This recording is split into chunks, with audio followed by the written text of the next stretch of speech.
Un antibiogramme consiste à évaluer l'activité inhibitrice de plusieurs antibiotiques représentatifs d'une ou plusieurs familles d'antibiotiques sur une souche bactérienne.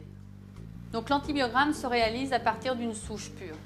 Donc cette souche pure, elle est isolée sur un milieu qui est non sélectif. Par exemple, un Escherichia coli ici, une Pasteurelle ici, et donc un Staph aureus ici. Donc à partir de cette souche, on réalise donc un inoculum avec une intensité qui est définie.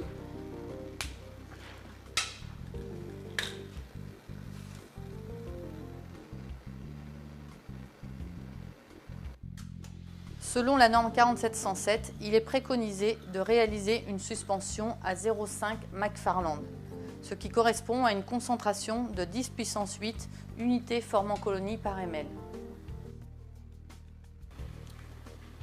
Cette suspension à 0,5 McFarland est utilisée diluée pour les bactéries non exigeantes et non diluée pour les bactéries exigeantes type Streptocoque. Donc là, étant donné qu'on est sur un Escherichia coli, on va diluer l'inoculum, donc au dixième.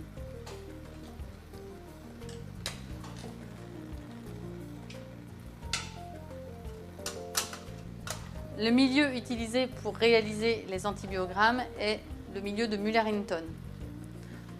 Ce milieu peut être enrichi de compléments type sang de mouton pour certaines bactéries.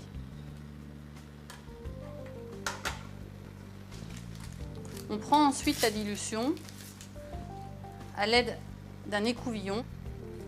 On trempe l'écouvillon dans la dilution. Et on va venir appliquer sur la boîte qui va servir au dépôt des disques d'antibiotiques.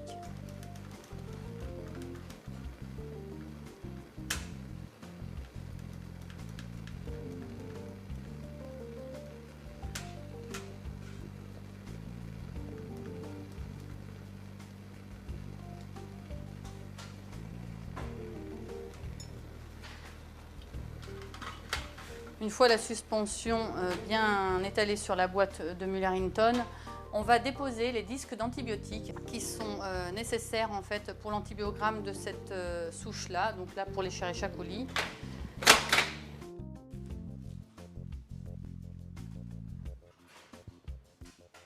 La boîte est ensuite portée à l'étuve à une température de 37 degrés plus ou moins 2 degrés pendant une durée définie par la norme 4707.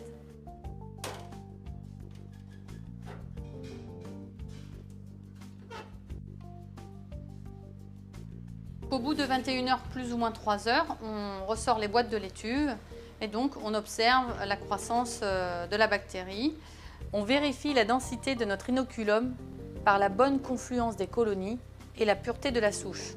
Au niveau des disques d'antibiotiques, il y a une sensibilité. Si on observe des diamètres d'inhibition, le diamètre d'inhibition correspond à une non-croissance de la bactérie autour du disque d'antibiotique. Et si la bactérie pousse jusqu'à la molécule, on appelle ça une résistance, le choix des molécules est réalisé en fonction du germe recherché et du choix des vétérinaires. La lecture de l'antibiogramme peut se faire manuellement à l'aide d'un pied à coulisse ou avec un automate de lecture. Au laboratoire, on utilise l'automate de lecture. Donc on paramètre l'appareil pour lire le germe défini, donc là par exemple un Escherichia coli. On vérifie le bon emplacement de chaque molécule avant d'insérer la boîte dans le lecteur.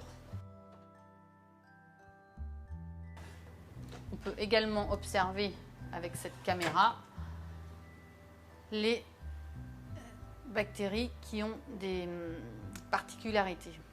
On valide notre lecture. Et donc là, le logiciel nous interroge sur une synergie entre l'acide clavulinique et une C3G. Donc c'est exactement ce que l'on a observé donc, avant notre lecture, qui a été confirmé à la lecture de notre appareil.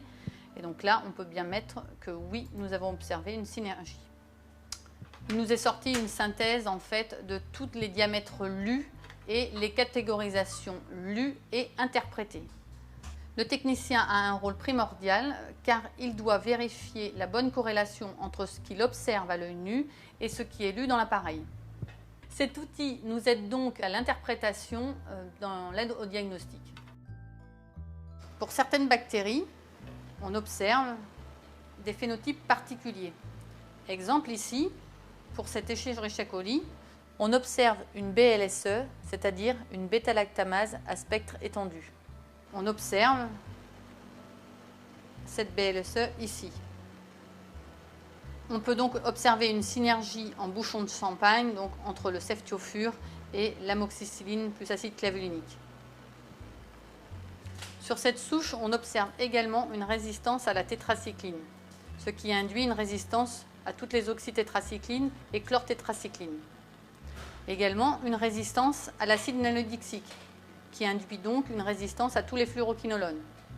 D'ailleurs, on observe une résistance à l'acide oxolinique, la fluméquine, l'enrofloxacine. Également, sur ce germe, on observe une résistance à la triméthylprime sulfaméthoxazole, ce qui induit une résistance à toutes les autres associations de triméthylprime sulfamide. Ici, nous sommes en présence d'un germe de staphylocoque. On peut donc observer plusieurs sensibilités, mais également des résistances, notamment sur la lincomycine, l'érythromycine et la spiramycine. Ceci nous donne donc comme interprétation une MLSB constitutive, donc une résistance à l'ensemble des macrolides. On observe également une résistance à la tétracycline, qui donc nous induit une résistance à toutes les oxytétracyclines et chlortétracyclines. Et également pour le triméthylprime sulfaméthazole, qui induit donc une résistance à toutes les autres associations de triméthylprime sulfamide. Pour certaines bactéries, on n'observe aucune résistance particulière. En lien avec le vétérinaire, le laboratoire est acteur dans la surveillance de l'antibiorésistance.